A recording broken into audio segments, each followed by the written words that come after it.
analysis with regard to physical assets. But no, I'm referring to physical assets on the shop floor, in the field. Know your assets, their condition, and their vulnerability, and from there, put in place the right means and strategies. So afterwards, in practical terms, are you going to take a production line and see what works and what doesn't? Please explain. Yes.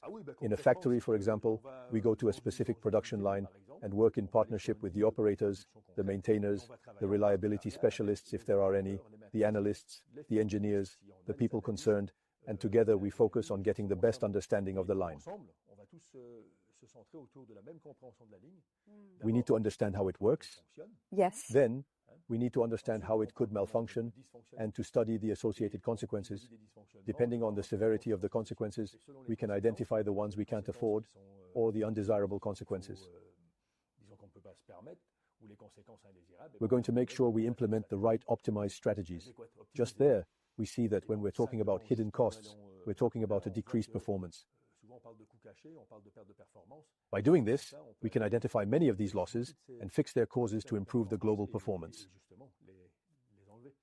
Let's come back to your